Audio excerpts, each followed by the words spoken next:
speaker series. Thank you so much for coming out tonight. If you've been here for one of our speaker series previously, go ahead and make a little bit of noise. Okay. Anybody been here for 2 series? Whoo! How many of you guys have been here to all 3 so far? I love it.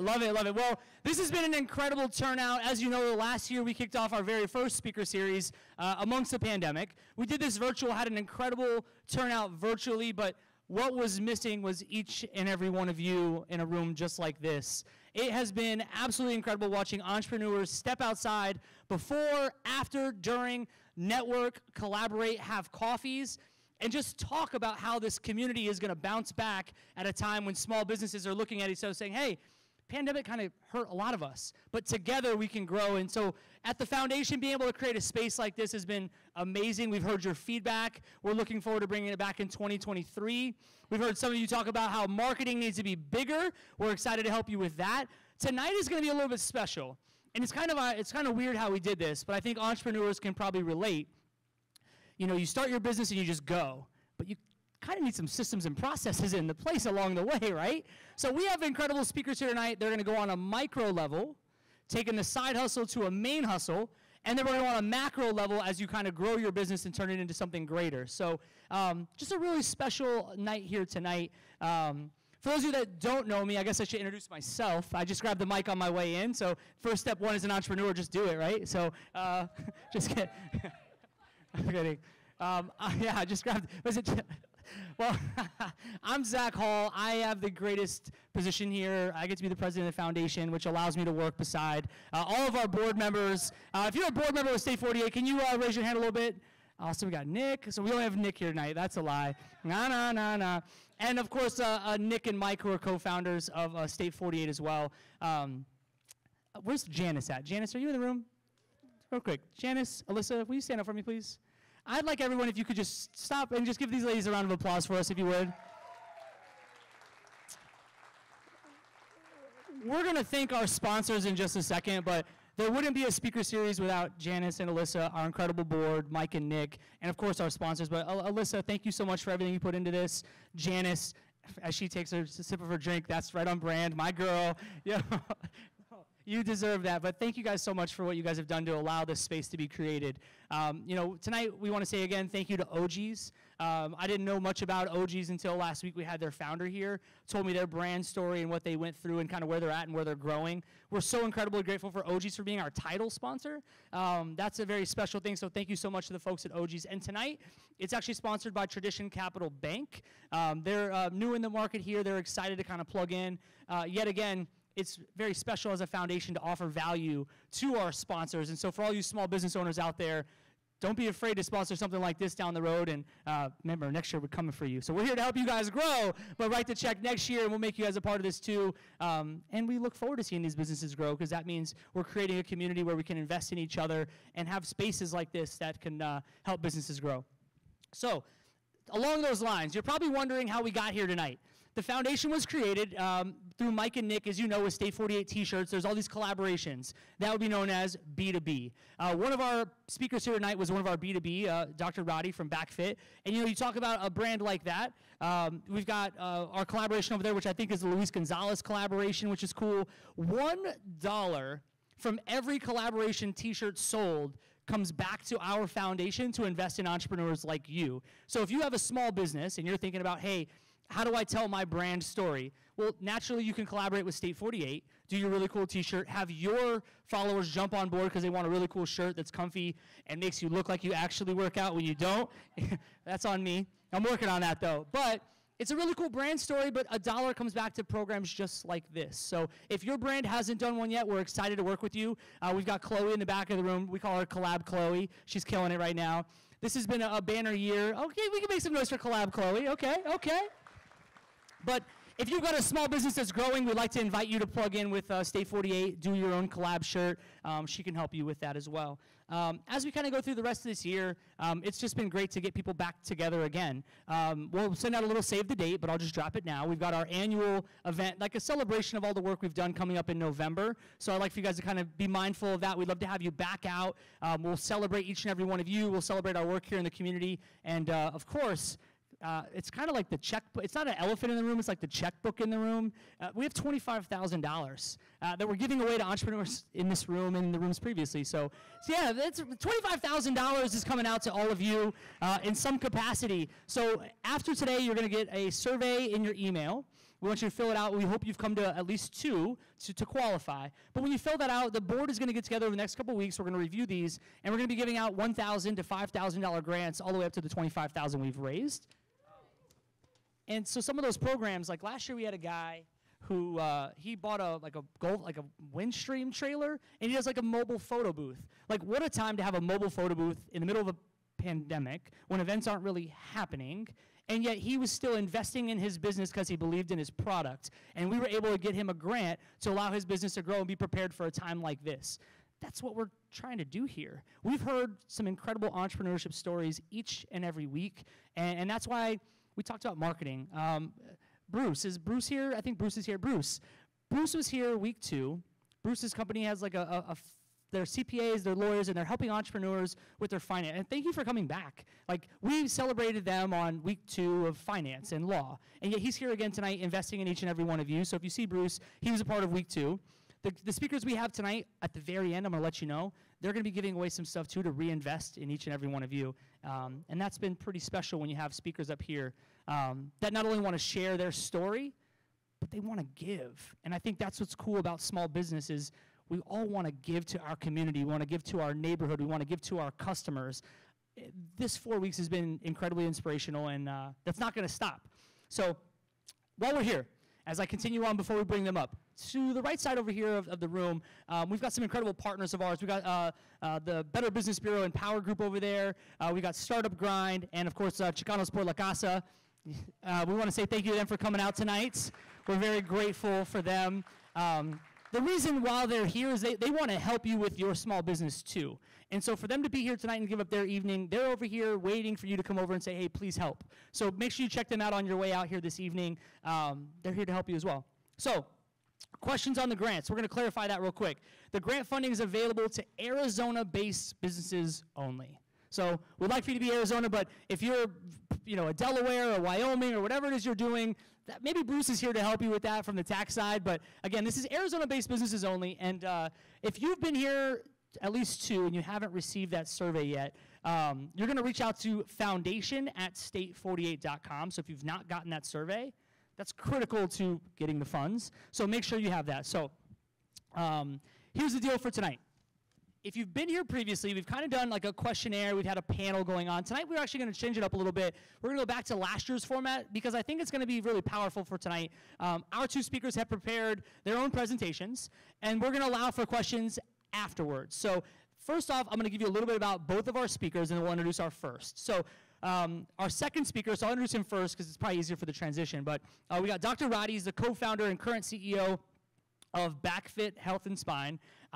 A little nervous, so Dr. Radi, I'm just telling you, I used to be a professional mascot, so like I have a really bad neck, but I'm sure I'm like gonna go like this or this, and I'm gonna be like poof, like a dad, like poof, boom. So I'm really sorry up front. That's on me. But if you've seen Backfit around town, they're a collaboration partner with State 48. They're collaborating with us to tell their brand story. But you talk about it over the last 2 decades. Backfit's been at the forefront of comprehensive medical care in Arizona and expanding in other states, which is exciting.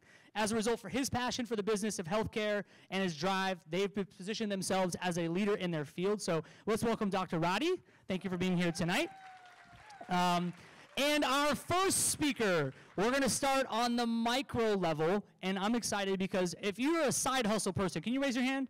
If you're in the side hustle, I mean, I could go up, I'm high right now, but I'm way up here high, so I might as well come down here. Some of your side hustles are probably a lot higher than mine, but we're side hustlers, right? Is your entrepreneurship or your small business your main hustle? Let me see. Okay, we got some main hustlers in the room too. We're going to talk about this, which is going to be exciting. So Mackenzie Collier, she's the founder of Mackenzie Collier Interiors here in downtown, which I love that downtown is shifting and just being an incredible incubator for small businesses. It's great. It's an interior design business coach. She's doing some incredible work there. She's learned to utilize her passion for data, processes, and efficiency to overhaul the traditional business model and offer high-quality design services at a price point, which I love, that's accessible to working people. So, ladies and gentlemen, let's welcome Mackenzie.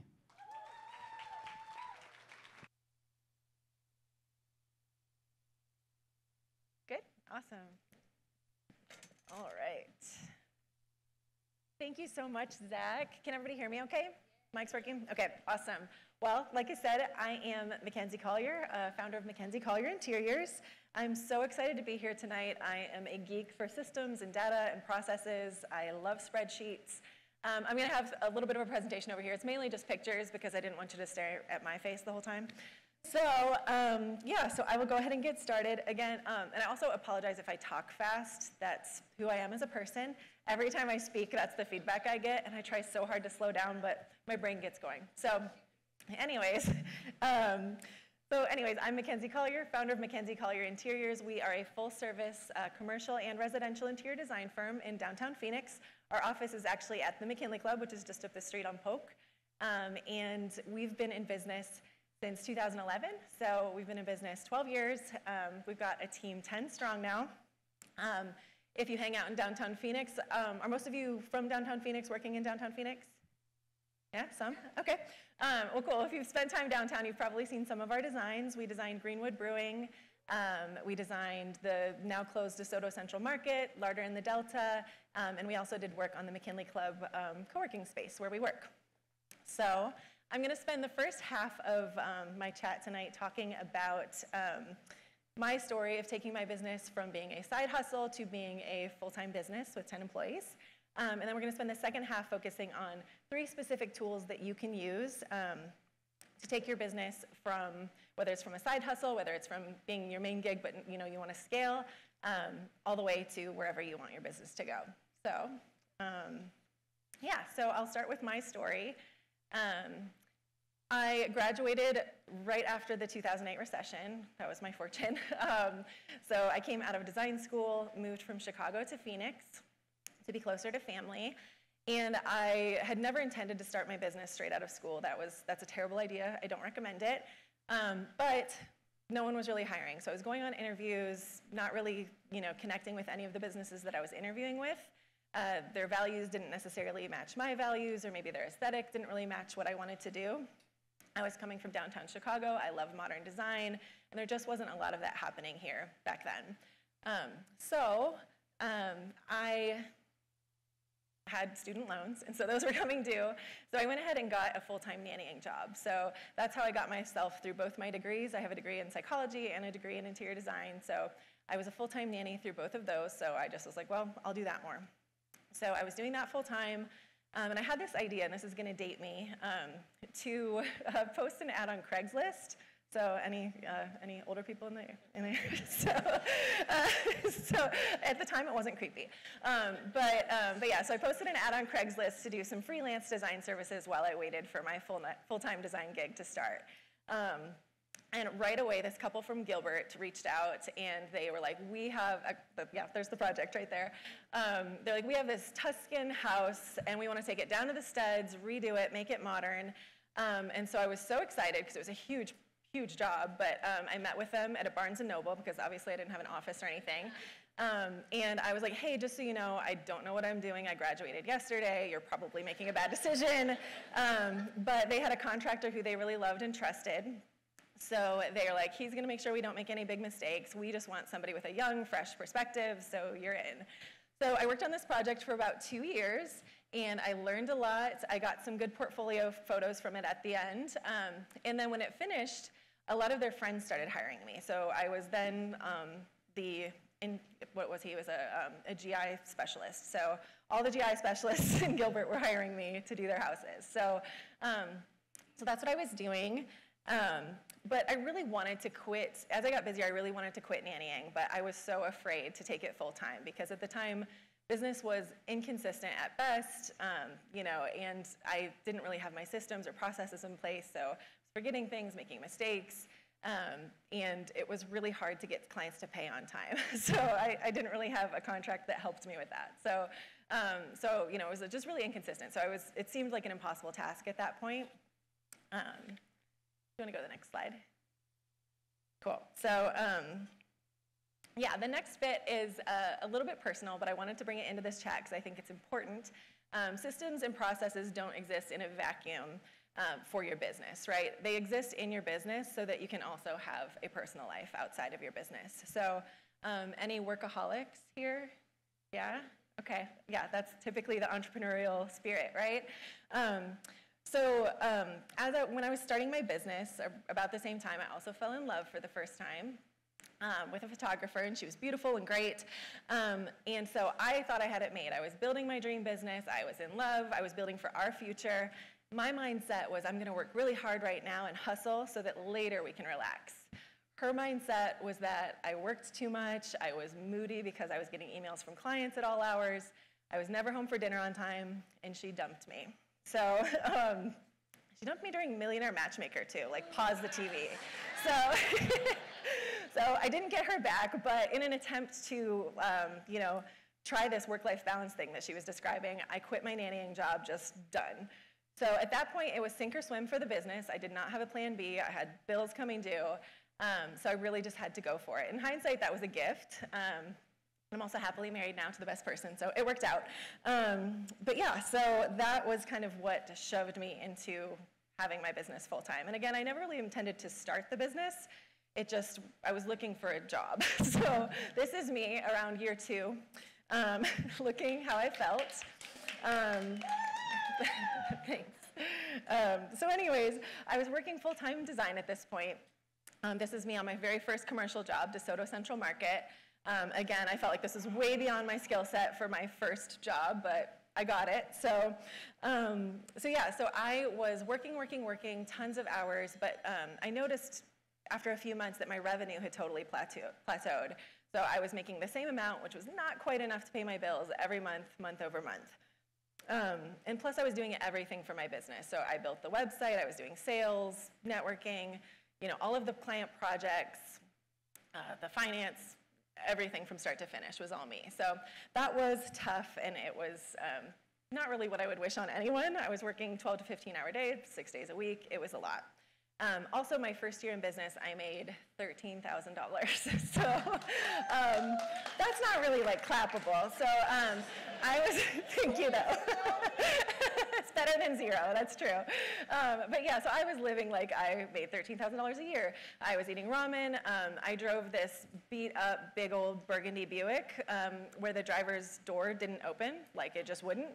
So I was, my career was kind of taking off, and I was getting these bigger jobs in fancy neighborhoods. So sometimes I would have to like go in through the gate and, park in these really fancy neighborhoods. I would always park up the street because I'd have to climb out the passenger side and walk to the appointment. It only got awkward when the clients would offer to help me like carry tile samples back to my car, and I would just like, no, I got it, and like struggle down the street. So, but anyways, I realized that like something has to change because it was just not working. So I started time tracking, which I don't know where I got the idea. It was just like, okay, I'm gonna need to just see how this is gonna work. I love data, I love systems, my brain just thinks that way. So I started a spreadsheet and just tracked every activity, how long it took me, and like what category it was in. After a few weeks, few months, I started looking at the data, and it turns out after all of the business management tasks, I was not making enough time to actually do billable work to support myself, right? So it was down to like 4 or 5 hours a week that I was actually producing work, that got paid. So with that, I made a list of all the tasks that it takes to run my business. And then I started to think like, okay, I'm gonna delegate some of them. But the problem was I didn't think anyone could do it like I could. And I do business coaching now, and that's like the #1 stumbling block I come across with the clients that I work with is, well, they can't do it like I do. They can't think like me, they're not me. Sorry, that sounded like some shady, but so anyways, just might be the next best thing, but not quite me.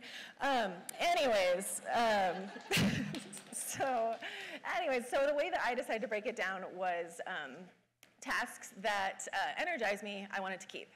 Tasks that drain me, I wanted to delegate. So I went through the list, and it either got like a check mark or a minus mark, and I figured out, okay, these are the things that drain me. So 2.5 years in running my business, I hired my first 2 employees. Yay. This is such a nice group. Thank you, guys.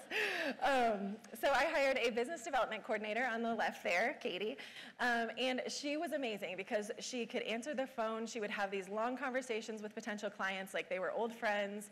She was going to networking events for me, handling the email inbox, doing social media, basically anything social about the business. And so I'm a huge introvert, and so just giving that to her gave me so much energy. I immediately noticed I could produce more work, I could just do more in my day because I wasn't anxious about whatever conversation I was going to have later. Also, when I was doing it myself, if the phone rang, like my urge was to throw the phone across the room, not answer it. So that's not great for business. But yeah, so having her immediately was amazing. I also hired an interior design assistant. She was a college student, just an intern.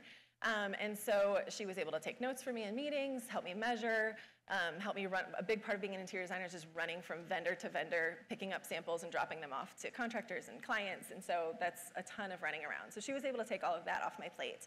And again, I immediately noticed like I had more energy, I was able to focus more, I was able to produce more, and really shine in the things that I'm good at, the things that energize me. So yeah, and as as soon as I hired both of them, within 1 month, my business doubled, my revenue doubled. So, and then the next month it doubled again. So I was like, oh crap, I'm onto something. This is great. And so I, basically at that point understood that the goal to growing my business was going to be scaling my team. And I also had, before that I had like this panic moment where I thought I got a degree in like what is a hobby, because I talked to other interior designers and I was like, how are you doing this? And the answer kind of unanimously was, I have a dad who helps me, or I have a husband or a wife or someone who's kind of like funding it. So I didn't have any of that. I was like, this business actually has to pay my bills. So I, and I wasn't sure that was possible in this industry because I really hadn't seen it done. But we started kind of to grow. And so it was really a really exciting time. And as I was growing, I realized that the systems and processes and the training was the key to staying efficient enough to profit. So when we kind of fell away from that and got more lax, the profitability stopped. A couple tips for hiring that I've kind of stuck to through the years and have served me really well. The first is hire for personality, not for skills. You can teach skills. You can't teach someone to have a good personality. So speaking of hiring, my team's in the front row over here. They all have great personalities. And they're very talented. So, when we put the ad out, we have a list of standards that are, really high. So they have to have a high quality design education. They have to know all of the latest, software for interior design. They have to be amazing space planners. So there's a whole list of things they have to be. But then beyond that, what I'm looking for is an amazing personality. So somebody that warms you up when they come in the room and they're, it's just a really good connection.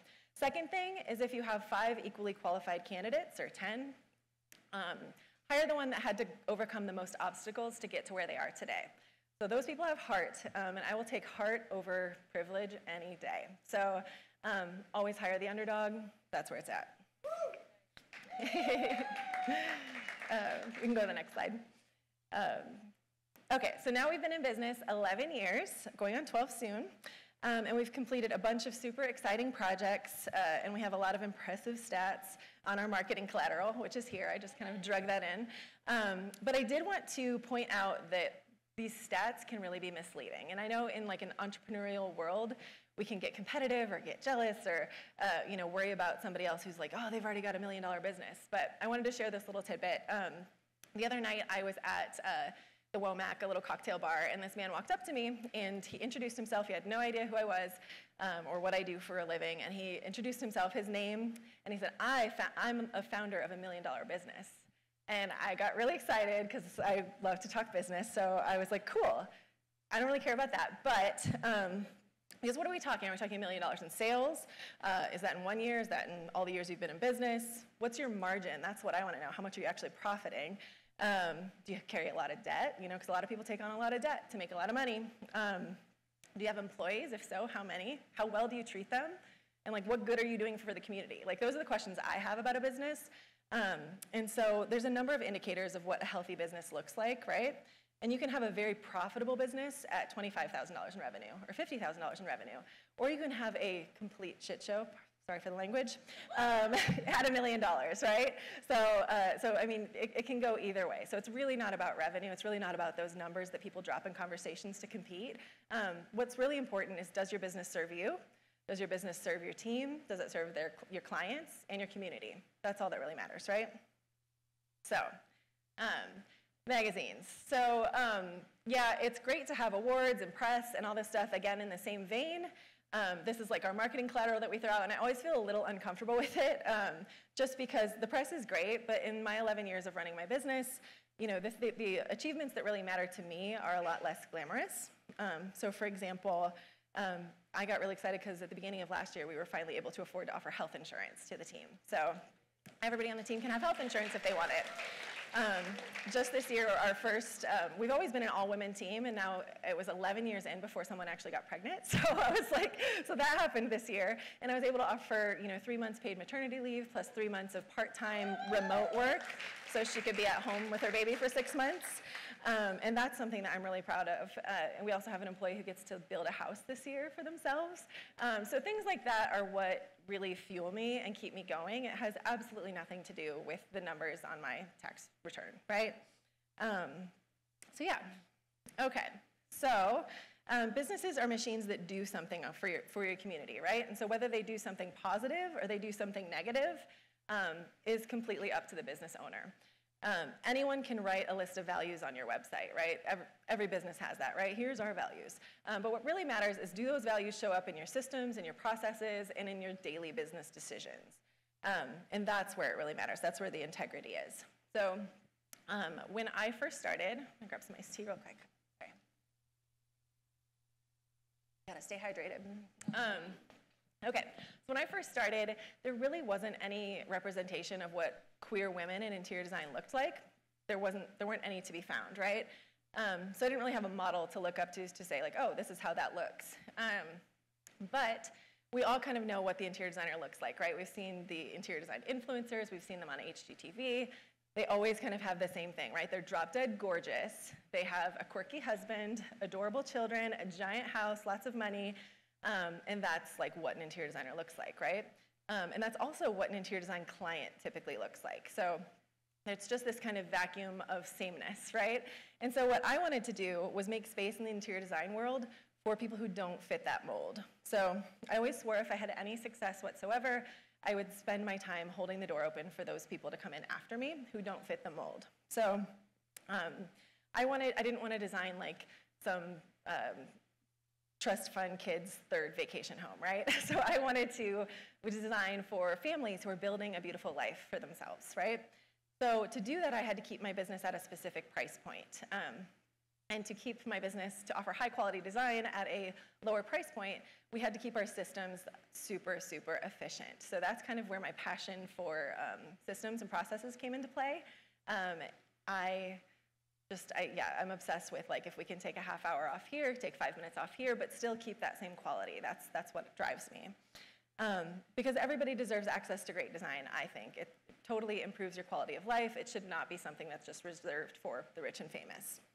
So, yeah, and so one of the ways that I increased my efficiency was removing myself from the design process, which was really challenging as a creative. So basically, I took myself out of the design part of my business and focused on the business side of things, which as I was growing my business, I totally fell in love with systems and processes. I love training and managing my team, and I wasn't going to give that up. So I knew I had to step away from the creative side and the side that meets with clients and produces all of the design work. So again, that was a really scary thing. I was not sure it was going to work. You know, how could my designers know what I would say in the room or what, you know, color I would pick for that? But I trained them really well and I hoped for the best. And then as soon as I did it, again, my revenue jumped up. So not only did the revenue jump up, the clients were still thrilled. So I was still getting great reviews, getting lots of compliments on how great the service was. And then the unexpected treat was that my designers actually get to be more independent and more confident, and they get to experiment and kind of lead things in their own creative direction. And I'm empowering them to do that, and I'm not messing with it. So in that sense, we've gotten so many projects completed that like I never could have done on my own. So it's really cool. And my whole design team works together, and they collaborate on everything, so everything tends to get a really cool, diverse result. But yeah, so this is not to say that I have not had my struggles.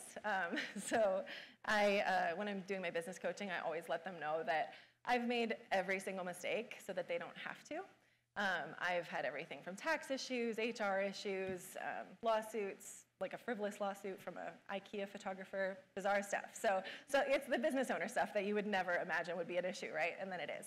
So I've been through everything. I was meeting with a friend recently, and I was talking about my business, and she's like, you kind of sound like a Vietnam vet. Like, you've seen some stuff. I was like, yeah, that's kind of how it feels after a while, right? So I have, moving on to kind of the tools that I want you to use. That's my story of how I got to where I am. I have 3 basic tools that I share with everyone that I coach, and I'm going to share with you as well. So the first is a casual 3-year business plan. So I call it casual because it's not that buttoned up, fully researched business plan that you do in school, right? It is much more casual, and it's intended to just help you understand the type of machine that you want to build. And I make a 3-year business plan instead of a 5-year business plan because with the state of things in the world currently, for me at least, it's impossible to imagine where we'll be in 5 years, right? So for 3 years, for me, it's much more manageable. So I always look at my business in 3-year chunks. This tool takes about 2 hours to complete. I'm going to share it with everybody. And so basically, I recommend that you put on a record, make yourself a drink, wear comfy clothes, and if you have 2 hours to really focus, sit down and answer these questions. So by the end, you'll have a budget, a long-term goal, incremental short-term goals and strategies that will help you build toward that big goal. And you'll also have a clear picture in your head of how your business can reflect your values, your mission, and your lifestyle, which I think are the most important parts. So I'm going to be offering a free 30-minute small business coaching call with everybody who's here. So we'll be sharing, thanks. We'll be sharing a Calendly link in the email that goes out on Friday. So I'll be sharing that. You can book it anytime in September or October, 30 minutes with me. If you sign up for that, I'll send you the 3-year casual business plan doc ahead of that so you can do it to prepare. And if you don't want to do the doc, that's fine too. But I do hope that you'll sign up for the 30 minutes because I love to network, I love to talk shop, and I love helping small businesses. So hopefully I'll get to meet you all there. So this next tool is a tool that everyone will get. So I'm going to put a link, it'll be a Google Drive link in the email that goes out on Friday for this tool, and you're welcome, and the next tool that goes out, or in the next tool that I'll be talking about too. So this one is a really cool tool. So it's basically kind of what I was talking about, which helped me decide, how to hire, who to hire, how many hours to have them work, that type of information. So it helps you get a really clear picture of what's going on in your business. And this is just a screenshot of a small portion of it. But basically what you'll do is create a master list of every single task that it takes to keep your business open. And you'll get really granular about it. So you want to be really specific. And then you're going to estimate, how many hours that takes. So this is going to be looking at your daily tasks, weekly, monthly, quarterly, annual, and then all the things that just happen once. So maybe you only need to build a website page once. So that would just go in that category. And then it's going to do a calculation for you, which will tell you how many hours you have to work per week to accomplish all of that. So that tends to be pretty eye-opening for most of the people I work with when they do this exercise. Most business owners vastly underestimate how much time they're spending on their different parts of their business, and they tend to avoid areas that they don't like. So if finance isn't your thing, you're like, oh, I'm going to get to that next week, like when I have more time, or maybe I'll be able to focus on it next month. And they tend to put off the systems that they are not interested in, which can cause massive, expensive mistakes. I do not recommend that, right? So we want to avoid that at all cost. So this one might take a few months to fill in. So I always recommend going in, putting in every task you can think of, but then as you're working over the next few months, just continue dropping tasks in. So there'll be a ton of things that you didn't think of the first go round. Okay, so yeah, let's see. We can go to the next slide. Cool. Oh, there they are. I love my team. So if you do hire, there are some options, there's so many different options for how to hire, right? So you can do full-time, part-time, interns, contract employees. You can work with companies that already exist. And so people get really overwhelmed with how to do this or how to start, right? And so that's often the scariest part is that getting that first employee in or that first full-time employee in. And so I just wanted to share a quick tip for how I put together my trainings. A lot of the people I coach feel like they have to get all of their trainings worked out ahead of having the person come to their desk the first day, right? And that can be really overwhelming. How do you download your entire job, right? And so what I like to do is have the person come in, they can sit next to me, they can watch me do a task while I just verbally say what I'm doing. I have them take really detailed notes, and then they put together the training, and they'll bring it back to me. That way I get a chance to look at it. I can fully see if they understand it or not, if they've missed anything. And then that document goes into a shared doc that is there for future employees when they need it to get trained. So with every activity in our business, that's how we do it. And it also helps because it just makes everything more accessible for everyone. So it'll all be in a shared drive. If you ever need to reference anything, you can. It's really important to have the feedback points in the process so you don't train somebody on a new task and then say good luck. You always want to have that point where they bring it back to you, show it to you before it goes out, to the world. So another thing that's really helpful for me as far as having employees is doing weekly touch points. So instead of just having meeting, quarterly reviews or annual reviews, which we have, we do weekly touch points. So having this scheduled weekly meeting is really helpful because then you never have to send the message like, hey, we need to talk, and everybody gets anxiety, and it's this like high pressure thing. So if you are just scheduled to talk each week, it's a perfect time to talk about any issues or challenges that came up over the week, any wins that you have, and it gives them a chance to communicate openly with you as well. That gets a little bit more difficult as the business grows. So once I got to about 8 employees, I was spending like a whole day doing that, and I was completely drained because, as you remember, I'm an introvert.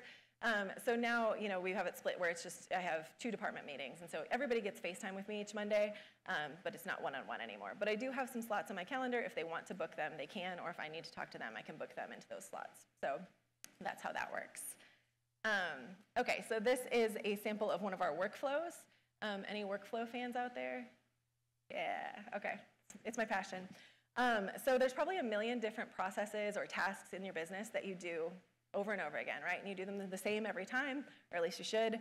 And so it's really important to document these, make a list of every single process that happens, and then detail exactly how it should happen, right? And so you can see that each one of these has a title, it has a description, it has how long it should take, and who's doing it. So this is just like a very small section of one of our workflows for one of our projects. But it helps everybody just understand what they're contributing to the project, when it should happen, and it'll also have a due date. So we basically use software. You can use a software like Asana, which is a great task manager, to create these workflows. And then when a new project comes in, you can press a button, and it automates and populates these tasks into people's to-do lists. So it's really nice also because you can look 2 months out, and I know that, that Thursday I'm going to be doing product research for one of this specific client. So it really just helps to be able to look out in the future and see what you're working on. It can also make sure that nobody's going above capacity because you're scheduling your work out in advance. So you can see if anybody's too busy. Before I had workflows, I was always kind of forgetting steps in the process and having to backtrack. So for example, I might have gotten to the day where I have an initial consultation with a client, and I realized I forgot to send them the contract and have to delay the consultation. And so having these set up, it just makes everything run smoothly. Everybody knows what they're supposed to do, and once it's checked off, I personally love checking off a to-do list. It's the best. So that's what I like to do. And then this is the third and final tool that I'll be sharing. Look at all that well-being big on the wall. I love seeing it like that. Okay, so this is super important. So anybody ever struggled with burnout with your business? Exhaustion, not having good boundaries? Yes, all of that, right? So this tool really helps with that, and it's going to help get your systems balanced. So you have all these different types of systems that are working in your business. So you've got your finance, marketing, sales, networking. There's all these different systems that are happening at all times. And so it's really important to make sure that you have balance and that you're touching each one of these each week, right? Like I said earlier, sometimes it's easy to forget some that you don't really like. I personally could go my whole life without networking and be fine, but it does land every Thursday. So, I make an effort to have coffee with somebody, or, invite somebody to our office for a beer and just make connections, right? So, and this isn't necessarily my workflow now, or my block schedule now, but I definitely recommend setting this up for yourself, and I'm going to share this tool, it'll be a template for you to use to set up your own, because there's so much science that shows that multitasking is completely inefficient, right? So when you're switching from this, from finance to marketing, your brain basically has to reboot, and so that is burning unnecessary energy, and you're also a lot more likely to make mistakes and forget what you were doing in the first place, right? So it's so much better to take your schedule and block it out into these, time blocks. And so you'll see I have it took me like 8 or 9 years to realize this, but well-being basically is the framework for all of it, and that's what keeps it going. Without the well-being scheduled in there, it fails. Trust me, I know. And so yeah, so you have some time in the morning for taking a walk, doing yoga, whatever you need to do. Take a walk at lunch. Make sure to eat lunch. A lot of entrepreneurs forget to do that. I have to schedule it in, otherwise I would forget it. But you'll see these 3-hour blocks for specific, types, specific areas of your business and the focus. And so the way that I actually use this in practice is I have my notes app on my phone. It's divided into each one of these systems. And when a to-do thing pops up that, okay, I need to, check on that payroll thing, I'll just drop it into when I have my finance section of the week, right? And so that way, I'm never feeling totally overwhelmed by this giant to-do list. I just have 8 or 9 small to-do lists, and I always have 3 hours each week to address them. So, so that's worked really well for me. If you are still doing a side hustle, or if you're a busy parent, if you're not somebody who's like at your desk 40 hours a week, it might be better to batch your days instead of doing the blocks of time, because this might set you up to fail where you're like, I'm never at my desk at 2 o'clock. So, so just batch the days. You can say Monday is my finance day, Tuesday is my networking day, whatever the systems are that you need to focus on. I think that's the best way to do it. A couple tips for this. Watch your natural energy flow. So for me, I get my best energy in the morning.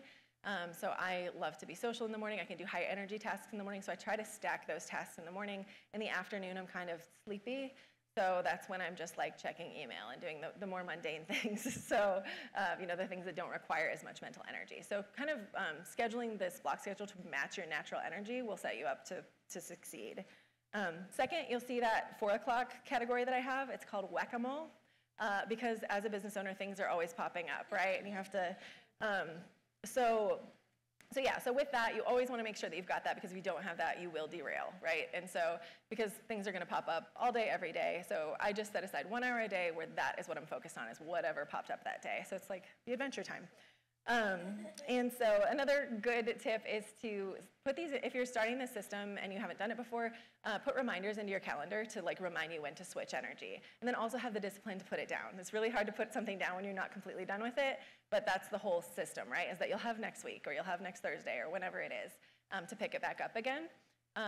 So yeah, just having that discipline to move to the next thing will make sure that you have time to touch everything each week.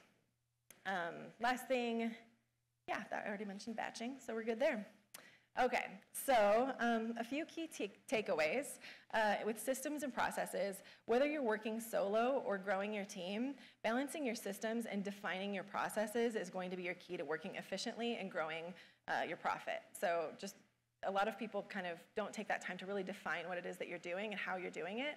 But when you do, it's going to save you time, it's going to make you more efficient, it's going to make you more money. Automate whenever possible. So again, this is one of those things that's like, that takes time to sit down and do it. But once you do it, set it and forget it. You don't have to worry about it anymore, right? And then you're making money. And then if you start to get overwhelmed or have that like burnout feeling, at least for me, most times when I start to get like, oh gosh, I'm working evenings, I'm working weekends, I don't feel like I can get everything done, I revisit that block schedule, because most of the time it means that I'm not holding boundaries, right? And I'm not holding myself to that schedule, because if I was, I wouldn't need to work on the evenings and weekends, right? So if you get overwhelmed, revisit that, go backwards. I have to do that like once a year, where I'll start to feel crazy. I'm like, oh, that's what it is. Okay. Second, so scaling. So you always want to start with the big picture of that, like, what is your dream business? What is your dream life? Figure out exactly what that costs. Like, I'm talking call around, get the numbers, find out how much that commercial lease is that, is your dream space, or how much it is for insurance, or all of these things. Like, get the prices, do the math, figure out what that costs, and then work backwards from there, right? So then you're going to set your annual goals, your quarterly goals, to slowly stair-step you up to that revenue point in whatever time period that you want. Because there's nothing worse than starting to work really hard, and then you're 3 or 4 years in and you're 10% of the way to your goal, right? So it's much better if you can say, okay, I want to be there in 5 years. Here's what I've got to do every year, and then you have a really good sense of whether you're successful on that track or not. And yeah, increase efficiency to get there. That for me, that's always what it is if profitability starts to fall, just increasing the efficiency.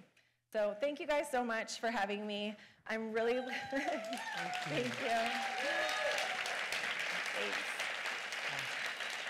I am looking forward to connecting with all of you in your 30-minute coaching session, so please sign up. I would love to see you. If you just ever want to talk shop, I love that too. We can meet for coffee. Anything systems, process, scaling, hiring, literally anything small business related. I love it. Don't forget your 2 free downloads that you'll get to work in, and I'll also be around for the networking portion if you want to chat. So thanks again.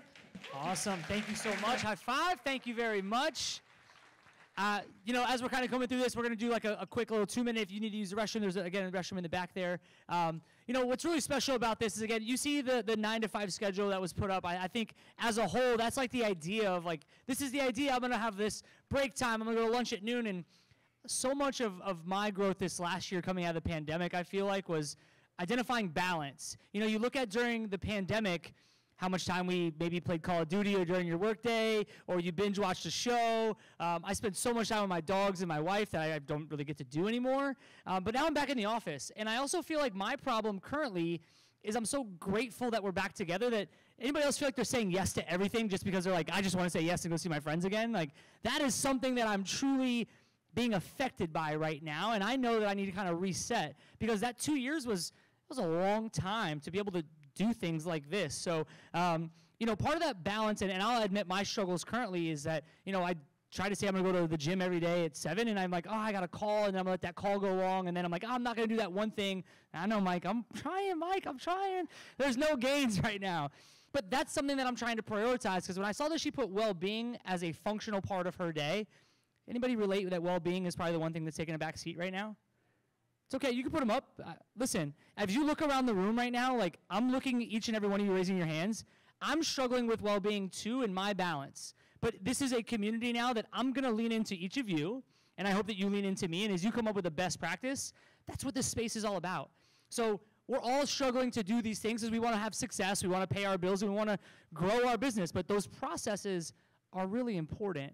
I like that we talked about this on a micro level, and I'm imagining as your business grows on a macro level. I can't even imagine, because I had a great conversation with Mike the other day, and I want to commend Mike. State 48 has grown bigger than it's ever been, and it's one of those times where everyone's like, oh, it's State 48, it's so big. And then people are like, oh, this company or that company, or they don't understand. It's cool to know that this brand that we know and love still has so much room to grow. But yet, one of the things I talked to Mike about, and I'm going to expose him a little bit in a positive. Anybody have more than 1 employee? Okay, more than 5 employees. Mike mentioned something the other day that kind of hit me, and then Dr. Radi, I'd like for you to touch on this.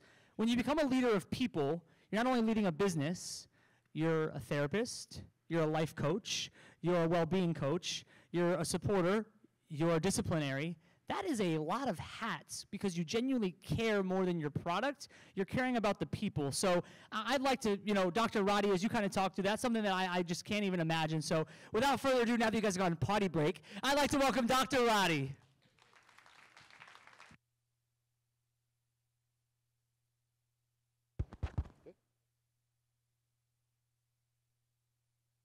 Let's see.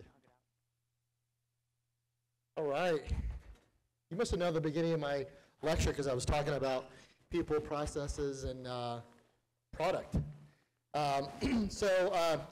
This is awesome. This place is, has everybody had a chance to walk around this place? Every time I look up somewhere, I'm like, wow, look at that thing. This place is pretty dynamic. First and foremost, I want to thank Mike and everybody affiliated with State 48 and State 48 Foundation for asking me to come up here and do this. I love doing this stuff. I enjoy this. I love rubbing elbows with fellow entrepreneurs, and regardless of how new or old you are in business, and whatever your business is, we can always relate, because we're certainly putting out the same types of fires every single day, whether you're in, you know, shipping or healthcare or whatever in between. It's all the same stuff, the same battles. And yes, you're certainly a counselor, you're a motivator. I had 3 people cry to me today, so that happens every day, you know. So every day you're learning how to use your different skill sets. So I'm really honored to be here. The series was amazing. I didn't have the opportunity to come the last 3 weeks, but the content, for those of you that have attended, was pretty awesome. And I watched them on YouTube, and it was really interesting, all the different elements that is really needed to run a business successfully. You know, obviously from having a vision, and what is your foundation of your business? Like, why do you do what you do? You can't start a business without a foundation. I don't care what it is. And then you add the legal side of it. A lot of people just go guns blazing. They don't have an operating agreement. They don't have a buy-sell agreement. They're working with their family member, which is what I do.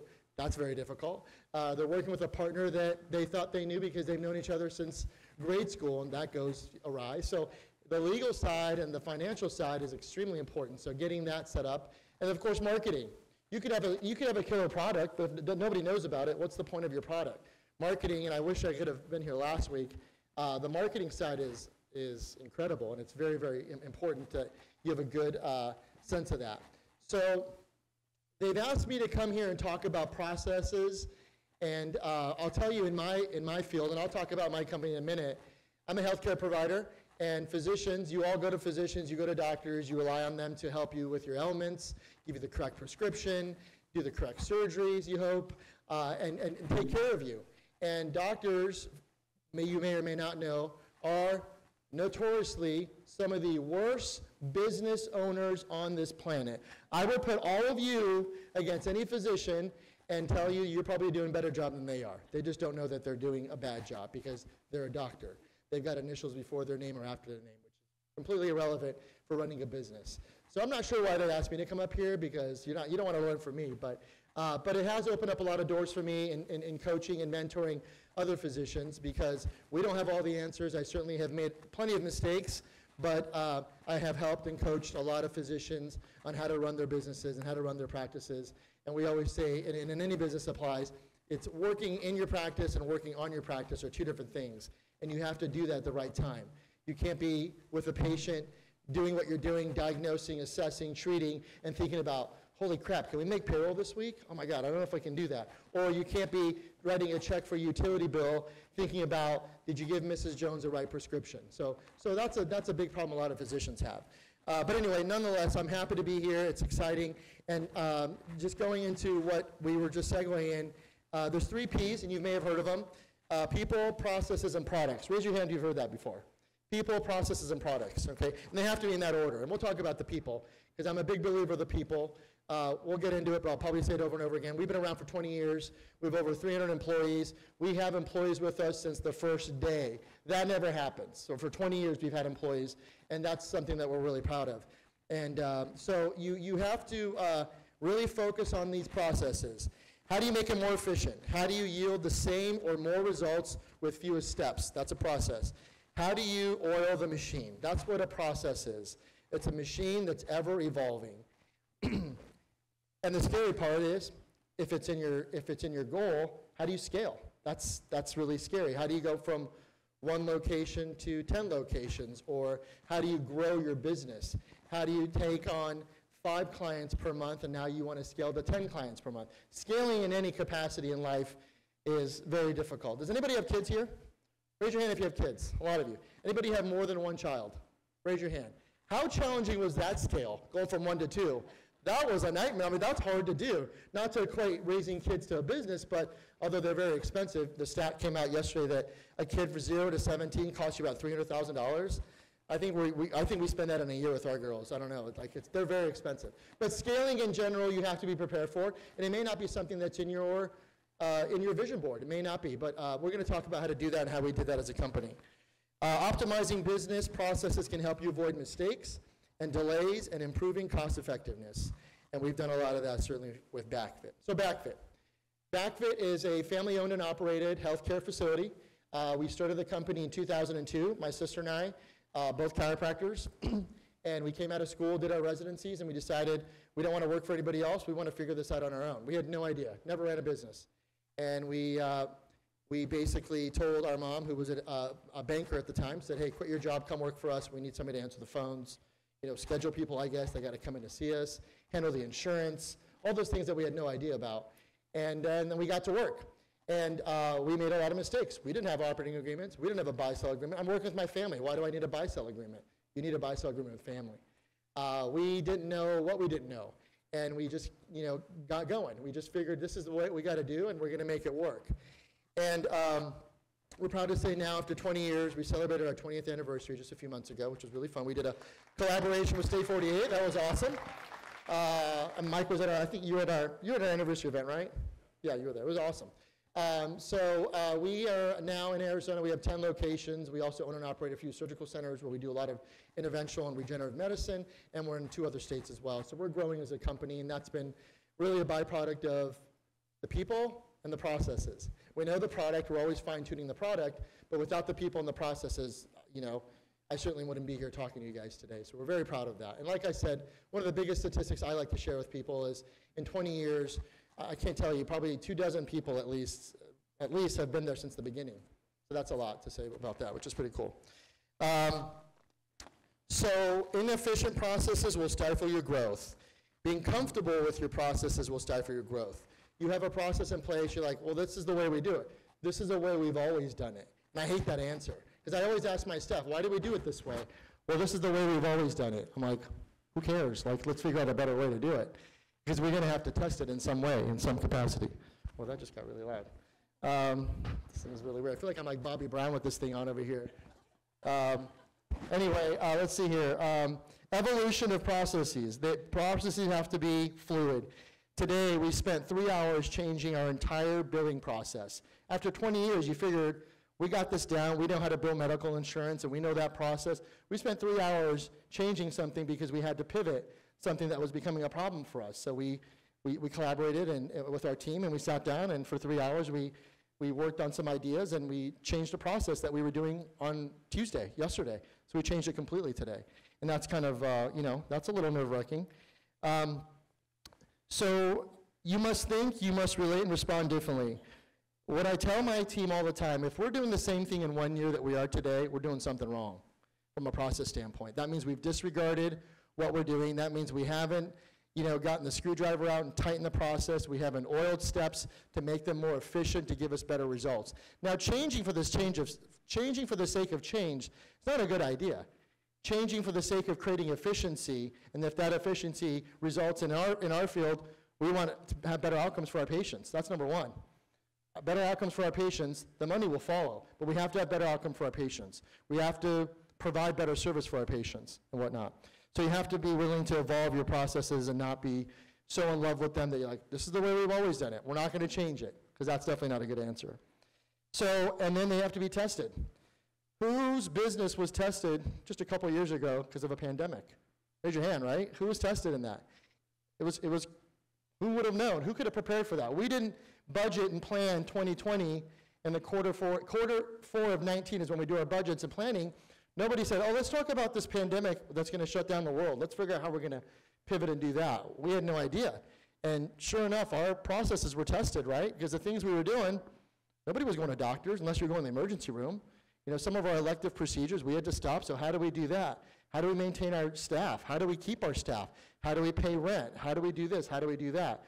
Some of our processes had to change in adding telehealth. We never did telehealth, so now we're doing that, and we didn't have that platform. So within days, our team had to come together and go, let's figure this out. Let's figure out a way that we can serve patients virtually to the best of our ability, because procedurally we can't serve them virtually, but let's do what we need to do to still exist and be relevant, but change our process completely. And obviously many industries were affected by the pandemic when that happened. That was something that we weren't prepared for. Now, your processes will always be tested. It doesn't require a pandemic or something that drastic to test your process, but your processes will always be tested, and you have to be willing to really adapt and move and morph and do all the things that you need to do to evolve. The machine or the process needs to evolve as the consumer evolves. Pivots are huge. If you're a business owner, if you're an entrepreneur, you have to be willing to pivot. Sometimes the pivots you don't want to do. Sometimes you're going to hear the things you don't want to hear, and your staff has a lot of that. And I want to talk about some staff stuff in a minute. I didn't write that down, but Mackenzie kind of inspired me, some of the things that she mentioned about with staff, because I value my staff tremendously. But pivoting is the part of being in business. If you're not pivoting, you're not growing. And if you're not growing, your business is dying. Maintain the growth mindset always, as all of you guys probably listen to more audiobooks and podcasts and all those other stuff, and I can learn from you about all the different fun stuff, but I think that's important to do. People. As I mentioned at the beginning, you can have all these great processes, but you have no people to run them. And how you treat your people is very, very important. I love this. This is so awesome that she brings her staff and she values her staff. And she's not up here just saying that. You can feel it. And I was watching their expressions as she was talking about them. And there's a genuine appreciation for staff. And that resonates with me because that's how we run our business. And that's how we run our people.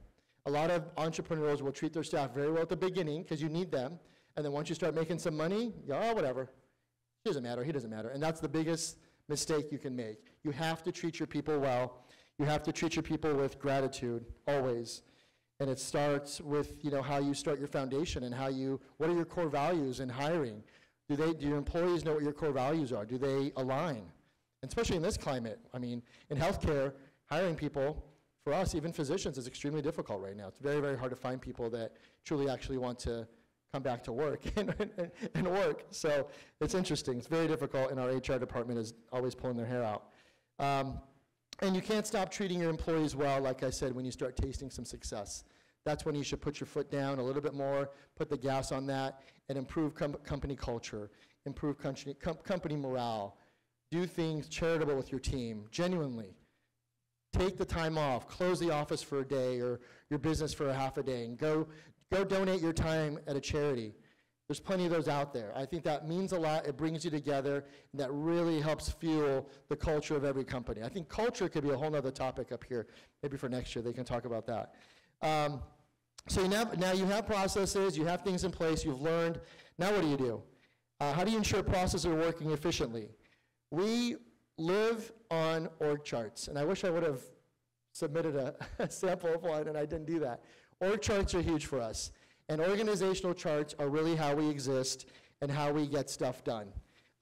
Because otherwise, oh, I thought you were doing it. No, I thought you were doing it. Wait, but you did it, and she did it, and he did it, and then you got multiple people doing the same task.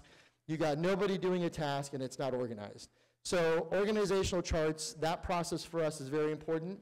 Defining roles is very important. And when you have multiple people doing the same thing, that obviously fuels deficiencies, right? You'll have a lot of wasted money as well.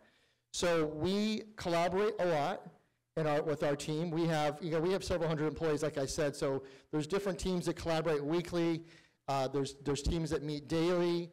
We live on Teams and virtual because we're all over the state, city, I should say, and then out of state as well. So we really do that. And I can say with organizational charts, they also have to be fluid. As you're taking on a new task, the very next thing when somebody takes on a new task, our managers or myself sometimes will say, put that in your hat. Like, go put that in that's you now. Go add it.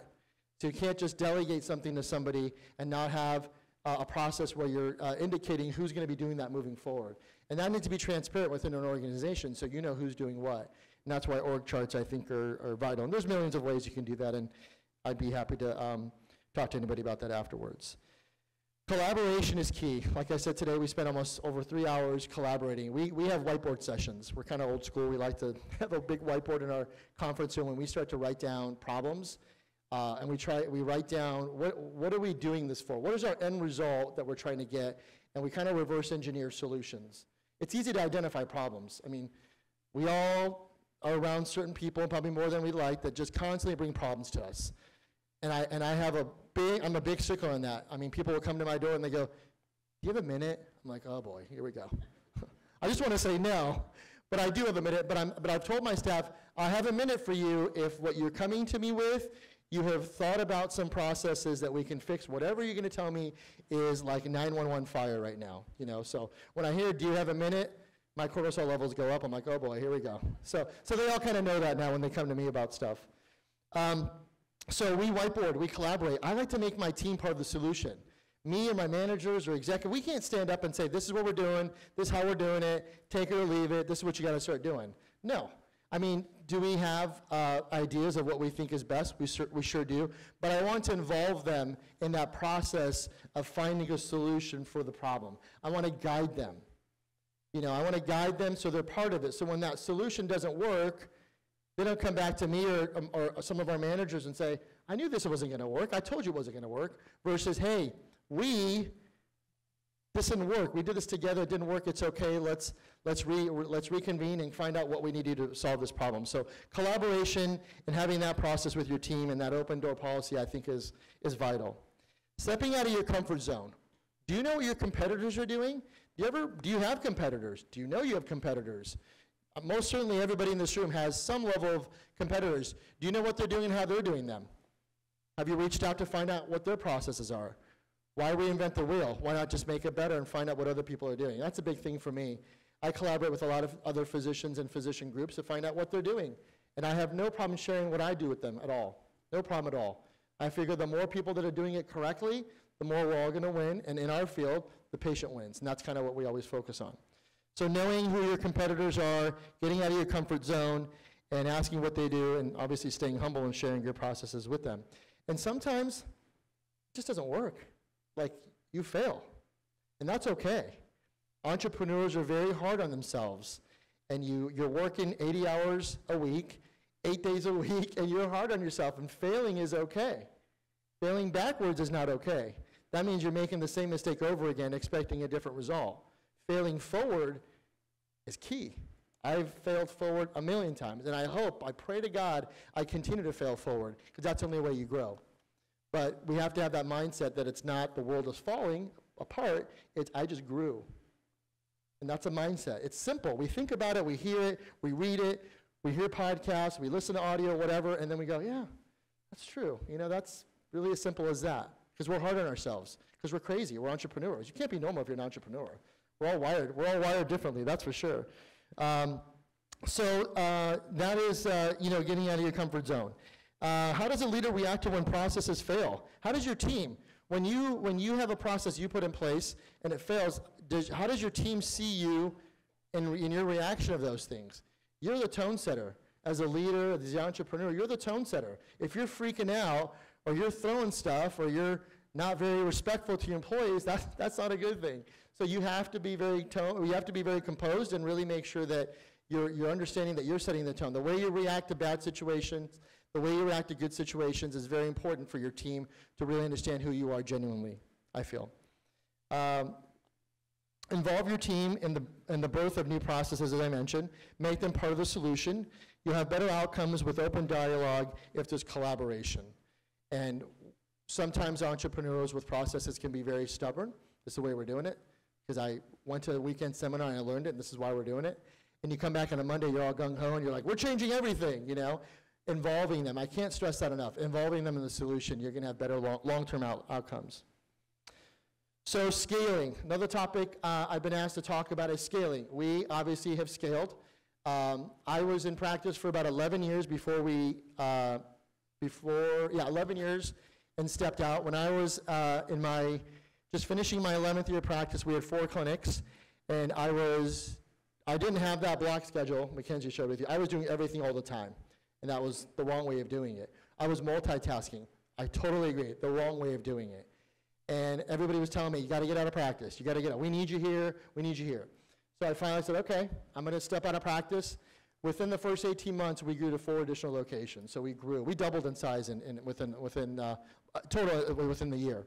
And we grew some other programs and things like that. So scaling is definitely something that's scary. It's not for everybody. You don't have to scale your business. You can grow obviously want to grow your business, but scaling doesn't necessarily mean brick and mortar, like you have to have one other factory, another location, things like that. Scaling can be internal growth within your business. Maybe you want to add more employees. Maybe you want to start adding a different service center to what you do and a different branch of what you do. And we've certainly done that with Backfit. We started obviously with chiropractic and physical therapy. Then we got into pain management and internal medicine and surgical. Right now we're working on neurospine and owning and operating several surgical centers where we're doing a lot of regenerative medicine. So we are constantly evolving and scaling, but we can't do that without the right people. To scale, you need to be more resourceful with your resources. And you really have to have that hunger and mission and drive. What are you trying to accomplish if you have a desire to scale and grow, what is your why? Why do you want to do that? For us, in healthcare, at least for us, it was we want to make sure that people get better healthcare. And they're not just being prescribed unnecessary medications. We can do that, but we don't want to do that. So that was our hunger. Our hunger was to make sure that people were getting treated right, physicians were speaking to one another, because that's always a tough part. You go to one doctor, and he or she says, I'm going to refer you over here. You get over there, and they're like, why are you here? What are you here for? And then you got to retell the whole story. That was crazy. We said, we got to stop that. That's just, that disconnect between providers was one of our missions. And, you know, with persistence and laser point focus and just knowing that this is the only option, or, you know, burn the boats, there's no turning back. This is what we're going to do. And that was really our mission of scaling, and we continue to scale and grow and really develop what we're trying to do. And you know what, we really feel that in Arizona at least, we're the leaders in that. I mean, we hear it all the time. Patients can come to one facility and get so much. You have doctors collaborating, talking with each other, patients avoiding unnecessary medications, patients avoiding an unnecessary surgery, or they're getting on something that they're supposed to be on, or they're having a procedure that another provider told them they didn't need to have. So we're really always figuring out ways to fine-tune our craft to better serve people, because there's very good healthcare in this country, but there's also a lot of poor healthcare in this country, and we really try to make our little divot, at least here in Arizona, and hopefully in more states, to make that impact. So closing points for me, there's so much we can talk about this. Closing points for me is never settle for what you're currently doing. Always be open-minded to evolve, to grow, collaborate with fellow entrepreneurs, regardless if they're in your space or not. They don't have to be in your space. They don't have to be in your field.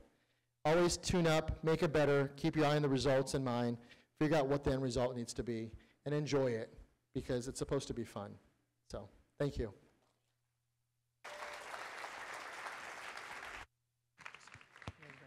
Awesome. Thank you again, Dr. Radi. This is going to be great. We're going to have our Q&A here in just a second, but in an effort of time, we're going to kind of bring some energy in the room real quick. If you got a raffle ticket on the way in, we got some really cool stuff. Dr. Radi is going to provide a 90-minute one-on-one coaching session. So we can start with that after coming off Dr. Radi there. And again, you're going to get a link to sign up as well for the other sessions. So you'll get a link there, and you're going to give away one 90-minute coaching session. So if you've got your raffle ticket with you, the last four for Dr. Radi will be 2540. You've won a 90-minute session with Dr. Radi, so congratulations, 2540. Yeah, somebody's got 2540, and if you don't, we'll have to pull again. But the next thing is actually really cool. Our friends with the Better Business Bureau, it's a $3,500 value what they've donated. It's a one-week pass to their co-working and business accelerator program, coffee and snacks, which big fan. It was also a partnership with GoDaddy, and we've all heard of GoDaddy and the amazing work they do. You're going to get a full ride to their program. So they're going to share more, but it's a $3,500 value. And 10 people in the room today are going to win that. So I'm going to go through these pretty quick. 2526, 2490, 2461, 2543, 2535, 2512, 2533, 2449, 2481, and 2538. You guys have won the $3,500 arrangement with the Better Business Bureau, and the way that's going to work is show your raffle ticket over there to them afterwards. Yes, did you want to wave? What was that? We got a little wave or waving? What is that? Oh, you guys want to raise your hand? Okay, well, let's raise your hand. Did you win? Let's see who won. Anybody won? Who won? I got 1, 2, 3, 4, 5. 5 winners. So, all right. And I guess if we have extras, we'll just have to give it away. So we'll go through that. But we're going to open up the Q&A. Actually, before we get to Q&A, Alyssa. We're going to bring up Alyssa after the Q&A, and she's going to kind of go over a little bit more of the board. But let's get our speakers back up here again. We'll go through some Q&A. Audience members, what we'll do is we'll do our first question here in the room. You guys can come up. Yeah. And then we'll go one in the room, one online. We'll kind of bounce back and forth here. But some really cool stuff here as we kind of go through Q&A. It's funny as we kind of come through session 4 tonight, we heard both speakers talk about the importance of finance, the importance of legal, and the importance of marketing. And one thing that, Dr. Radi, I'm going to start with you before we ask to the room, but how crazy. You talk about the operating agreement and the buy-sell. 2 weeks ago, we heard from our finance and legal session about the operating agreement and the buy-sell. I'm in a business with my wife, and I'm also in another business with my next door neighbor who's a doctor. I think I trust him, he's a doc, right? But we don't have a buy-sell, and so Bruce is my financial guy, and he's kind of helped me out a little bit. You're in business with your wife. You said that your sister, okay? Walk us through that real quick. How? Not easy. So because your sister or the business? Don't answer that. Just kidding. Just kidding. No. It's challenging. I think there should be a heightened need for those types of legal documents, even with family, and that's uncomfortable. It's an uncomfortable conversation to have, but it's a responsible thing to do, right? Because you just never know. You want to do it.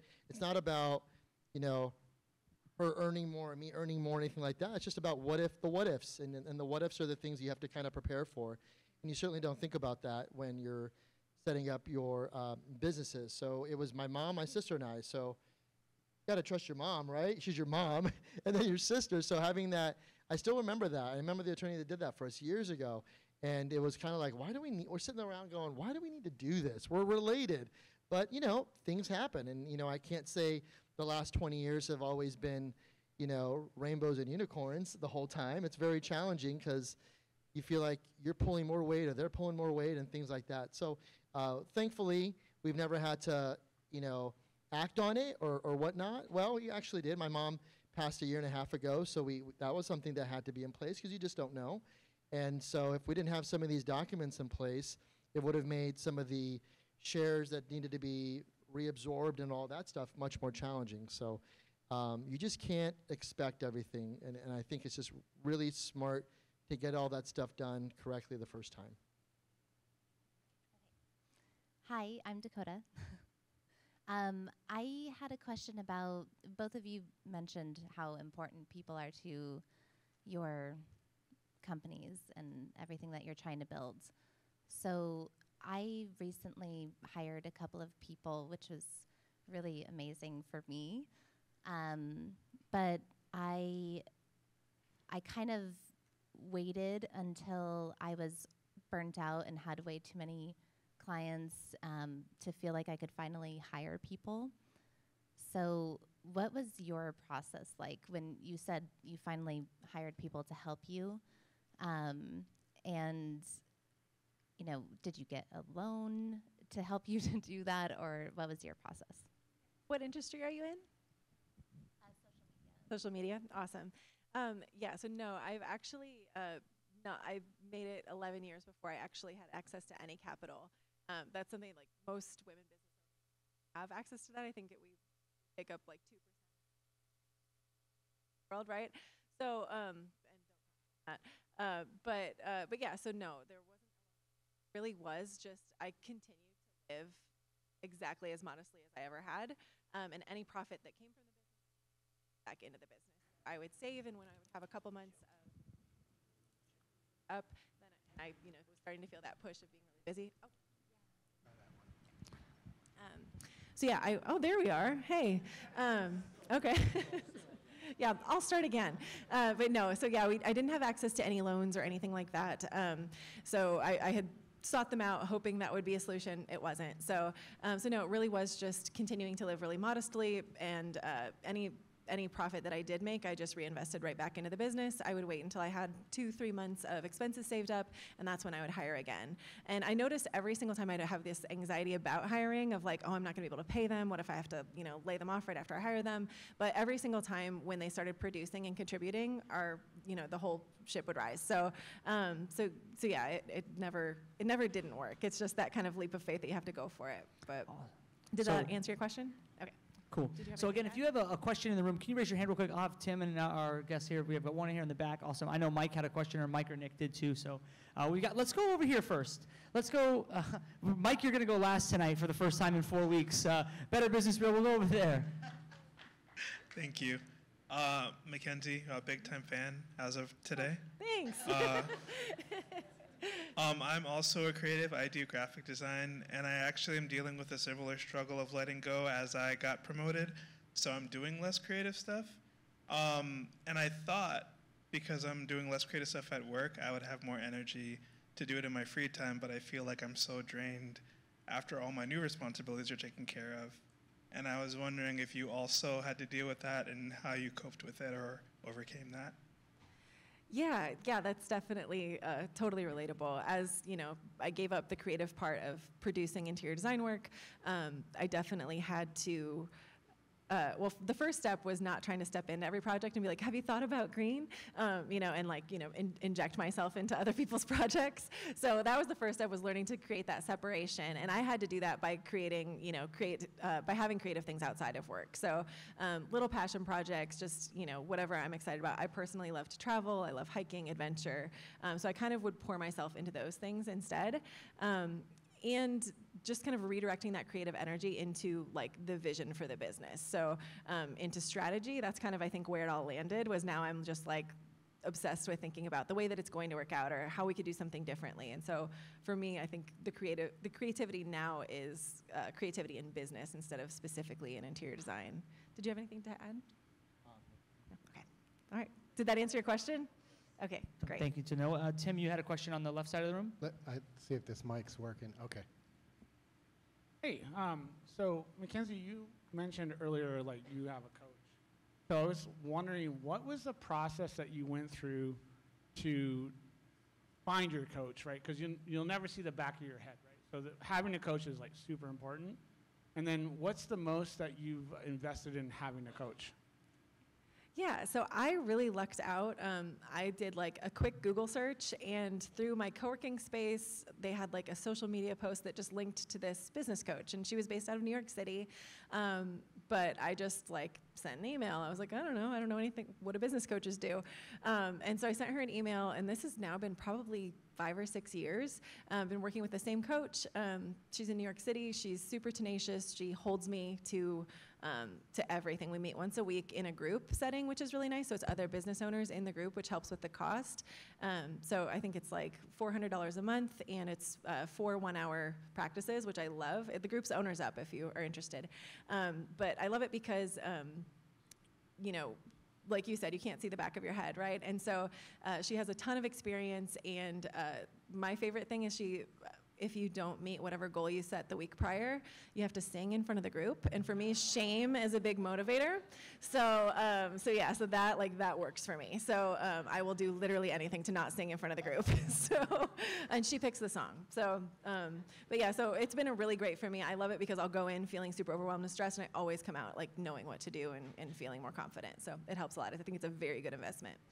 Now we need you to sing, please. Yeah, I'll add as well, Data, even in my space with healthcare, there's some really good healthcare coaches and people that will teach you all the different things, whether it's managing your team or adding a service. And so we did that as well. I personally did that myself for 2 years, and I enjoyed it. I enjoyed being taught that, and then I spun off a separate company, and now I consult other providers. And I think until you can teach it, you don't really own it. So that might allow you, and it's interesting because I still do that now. Not as much as I used to, but I'll be going over something with somebody on a call, and I'll be like, are we still doing that? Are we still doing that? It reminds me to kind of go back and scrub my own processes, and I'm showing them slides and forms, and I'm like messaging my manager, I'm like, we're still using this form, right? Like, so it's a nice refresher for you, but I don't think you can ever say, no, I've got it all down. I don't need a business coach. I don't need a wealth management coach. I don't need whatever your industry is. You've got to kind of just be the student. You got to be the student, regardless of how short or long you've been doing whatever you're doing.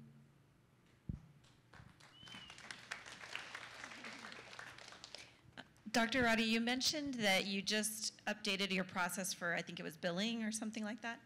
And I was curious how you decide of all of the things that need to be fine-tuned, automated, improved upon within your organization. How do you prioritize what is the next thing you're going to tackle when you're trying to fine-tune those processes?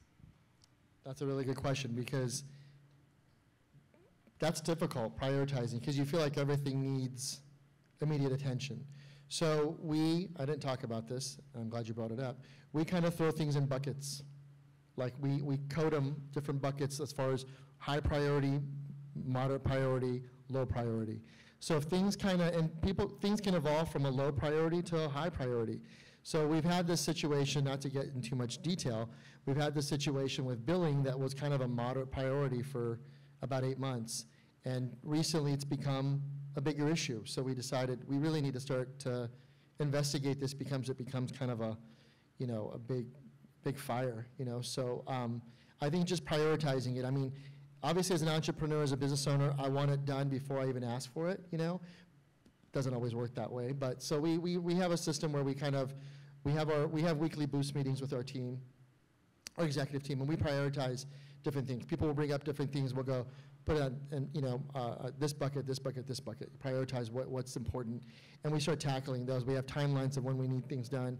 We live in the Microsoft 365 world of teams and planners and all that stuff, similar to what Mackenzie kind of showed. Really helps us prioritize different things and then just devote the time, block the time to tackle it, address it, come back to it. We hit a wall today, so we had 3 hours. We're like, okay, we're kind of at a writer's block in a way. We said, let's not touch it for another week. Let's come back in a week. But in the meantime, let's think about things and communicate it, and we'll come back and tackle it in a week. So. I could just add a little bit on that. So for me, with the projects that could just kind of like come up, those things that like the squeaky wheel, gets the oil, right? So something starts happening, and you're like, oh, I have to fix this right now. I tend to feel like this needs addressed yesterday, like what you said. I mean, it needs to happen right now. I have kind of 2 solutions for that. So the first is I have team members on my team who I hired specifically to have a very long-term vision, and they hold me accountable to like where we're trying to get to, not that like this thing right here is the most important. And I also set quarterly themes now for big projects. So instead of, like, oh my gosh, this quarter we need our website, we need our billing redone, and, payroll needs an overhaul,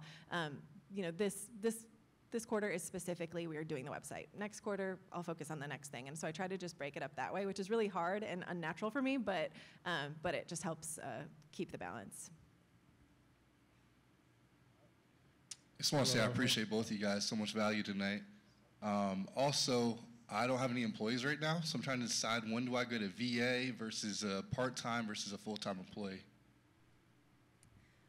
I mean, it's really totally like up to you how you're feeling. If some businesses, like I coach some businesses that, they never have an employee and they are profitable, they're doing well, they're living the life that they want to live. So if that's, if it's working for you, if it's not broke, don't fix it. Adding employees to the mix obviously adds, maybe more revenue, but also can add a lot more stress. So, definitely being mindful of that. I think a VR is a perfect place to start. That way you're just taking some of these tasks off your plate, and and you can kind of test the water. And if that works, then that can become a part-time employee and then a full-time employee. But I just always recommend moving really slowly through all of that. Make sure you've got cash in the bank that you feel comfortable also, because there's nothing worse than hiring someone and then feeling really stressed about it. So make sure you've got your savings built up, and just move really slowly through all of it. And I think making the right hire is better than just hiring when you need it, right? So if that takes 6 months to find the perfect person, wait for it. Yeah, I'll add, I mean, it depends on the industry and what you're doing, but I'll just speak on provider side for us, because they're the ones that produce. So for us, it's always if adding another physician to a location, for example, if we can make 6 times their salary in production, it's time to add. And sometimes you don't, and sometimes it's more, but that's kind of our measure. We know that if we add another physician or another specialty, and we're going to generate 6 times their income in revenue, let's do it. And we're ready to hire. So. Hey guys, it's me, Mike, in the back. Just wanted to first and foremost, thank you so much, both of you, for being here. Your stories are both inspiring. It's cool to see the system and processes part, but I just wanted to lighten it up a little bit. And I know, Dr. Radi, I've met your sister before, and I'm meeting and working with family and friends. Nick and I can relate. Like, he's not my brother, but he's basically a brother.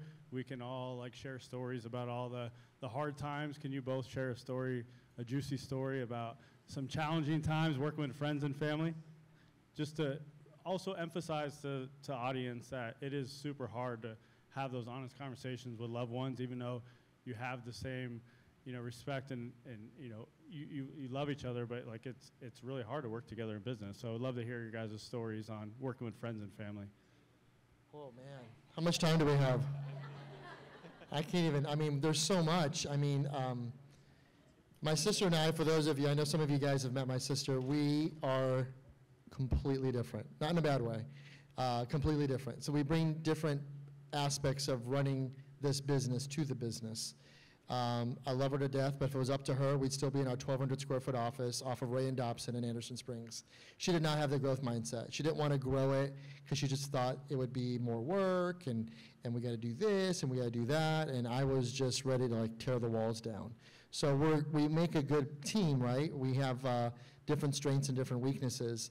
You know, over the years, I mean, it's been 21 years now, we've certainly had a plethora of arguments or discussions or disagreements and what we want to do and things like that. So first and foremost, even though she's my sister, when we're at work, she's my business partner. She's not my sister at work. I love her like my sister regardless of where we're at, but when we're at work, we're very good about focusing work. When we're at family functions, and by the way, she lives behind me, so like I can't get too far from her. But when we're at family functions, or you know, we both have, she's got girls, I've got girls, so our kids are very close, cousins and stuff. So when we're at business functions, family functions, we don't talk about work at all. We never do that. So there's just been a lot, but one of the biggest things I would say is we just, regardless of our disagreements or different philosophies of running a business or how we should grow, what we should do, what we shouldn't do, the respect has never been compromised. The respect for one another. And particularly now, we've been really challenged the last year and a half because, you know, we had the pleasure of working with our mom for 2 decades, and she was the neck of the operation, and we lost her. And so we were like, what do we do? Because so many times you were like, let's go ask mom, let's go ask mom. Now we can't do that. So now we're talking to each other more than we ever had in the last year and a half because we always would collaborate with the 3 of us. So that's really brought us closer, you know, over the last year and a half. It's been challenging, and there's been, you know, a lot of emotion in conversations, but it's definitely grown us closer as brother and sister number 1, because that's what we are, number 1, and as business partners. So. I don't work with my family, so I could never. But I have hired a couple of friends, which I would say was a learning process. And, you know, we're still friends, and it worked out. They don't work with me any longer. But I definitely would say if I could, you know, go back to my past self and give me advice before I did that, I wouldn't recommend it. Just because it does complicate things. So, you know, it's just a little complicated. And, you know, in those moments when you need to be a boss, you kind of feel like you should be a friend, and that's really tricky. So if you are going to do it, I would definitely recommend setting really clear boundaries up front, really clear expectations of, you know, how this is going to work, and also what happens if it doesn't work. So I did that in both scenarios, and in both scenarios it ended positively. So so that was really good. But I just have one more thing really quick, sorry. Another thing that I will add, and I agree, I think if it wasn't working with family, I've never hired a friend. I don't think I'd ever do that either. Not to say it couldn't work, but it's good to be friendly with your employees, but I personally think you got to have boundaries and not be friends with them, you know, outside of, because there's certain things, right? I mean, now you could have collaborated and started a business with a friend, and obviously like you guys did, Mike, and that's awesome. But I tell my physicians that all the time, because people will kind of take advantage of certain scenarios. Oh, we're friends, we could do this. I can come in late, right? It's all good, we went out, you know, whatever. So friendly is one thing, but being friends, to me, and that's just my opinion, is a boundary that you really need to maintain. I just wanted to say thank you guys, both of you, for your advice and everything. It means a lot. So my name is Steven. I do videography for small businesses, a lot of promotional work and social media content creator. I do a lot of that type of stuff. But my question mainly is for Mackenzie, because you touched briefly on this, but what made you take the leap to go from doing something else full-time to finally doing your side hustle full-time? Because right now this is a side hustle for me, and I'm kind of in a stage of it where I could really grow it and potentially make it a full-time income, but right now, you know, it's definitely still a side hustle. But I just wanted to get your input on that.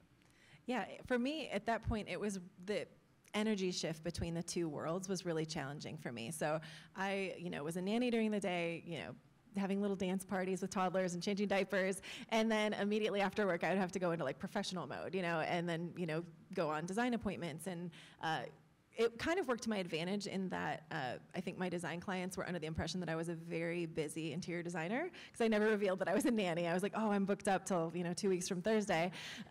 So they thought I was maybe more successful than I was. And I also always said we, which was me and my golden retriever. So I think it really for me was just the energy shift. Like it got to be really difficult to go from one mode to the next and switch back and forth constantly. And I got to the point where I was really just like craving more design and wanting to work more on design, and I would catch myself kind of like trying to focus on that while I was nannying, and I'm like, no, that's not what I'm here for. So it just became more difficult. That plus the work-life balance, I just was working so many hours that I was like, something has to give. I was just, I was just ready to break, and so I just kind of did it on a whim and quit, and then I was like, oh no, what have I done? So yeah, it really was just I kind of let it get to that breaking point. If I could do it again, I would have done it a year earlier. So yeah. So we got time for one more. We want to get some time for the networking session. So we got one more question over here. And yeah, go ahead, Noah. Thanks. Yeah, so thank you both so much for being here tonight. Really, really appreciate it. Similar to the last question, either one or both for both of you, as you spoke a lot about I appreciate both the specific processes and the tips as a solopreneur or one-woman show right now. Just kind of curious what other, I don't know, I'm still kind of working out of, I just launched, just kind of very curious of I don't know what systems and processes I need to have yet. So I'm just curious, very specifically, if there's anything I really like some of the specific tools that you're going to share with us, Mackenzie, but just curious, besides that, how to kind of set myself up for success, systems-wise, moving forward before growing. Yeah, what industry did you say you're in? Wellness. I Wellness. do meditation. Oh, awesome. Yeah. Really cool. I would say just when I was in design school, I thought I was going to graduate and just do design, right? That was going to be it. It never occurred to me that running a business, is finance, it's legal, it's networking, it's sales, marketing. There's so much to it in all these different departments, right? And so each one of those things needs the attention to make the business work. And so I think, first just figuring out what that is for your business. So thinking okay, well, here's the things that, would have to exist for me to get to whatever that first milestone is that you want. So where do you want to be 1 year out from now? So for me, I don't have any need to have a full-time lawyer on staff, right? But I have one that I can call if I need something. Or, I do have not an accountant on staff, but, we work together pretty frequently. So you can have these kind of, people helping you in various elements. And then beyond that, the things that you're doing yourself, just get really organized about it. If you're going to be doing the marketing, come up with a marketing plan. So whichever thing that you are going to take on, make sure that you're really organized about it. I'm trying to think if I have anything else to add, but I mean, overall, I think it's really just practice. And like Dr. Radi said, you're going to fall on your face a million times. And for me, I wouldn't take any of those times back. Every time I fell, I learned, and I was like, oh, okay, we won't do that again. And so now, I think that makes me a better businesswoman, because now I know exactly why I would or wouldn't do, a million different things. So it's really just getting the experience and going for it. Do you have anything to add? Yeah, I think it's so industry specific for you as a wellness provider, or I'm assuming you offer the meditation. Is that what you do? So you're a practitioner doing that, but you also want to, increase your brand and market. So you have to figure out, what is your goal? Like Mackenzie said, in a year, where do you want to be? And in a year, do you want to be at what is your, how you want to measure it? What's your KPI? What are you going to use to measure your success? Is a year for you, or 6 months to have other practitioners working under you? Or is it to make $10,000? What is your end result? And then taking that time frame and going, okay, by this time I got to be doing this, by this time I got to be doing this. And then carving out your days, your weeks, your months, spending a certain time on your craft, because it's a craft, spending a certain time on marketing, because again, you could have a really cool product if nobody knows about it.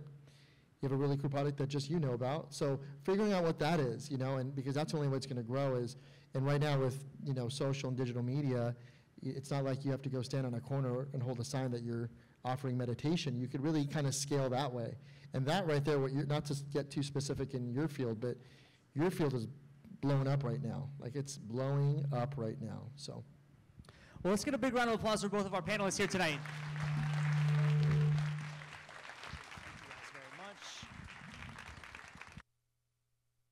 right, so while we're here, we've got a really cool networking session taking place afterwards outside. But before we go, I want to bring our executive director, Alyssa, up just to share a little bit more. This is not where this ends with the foundation.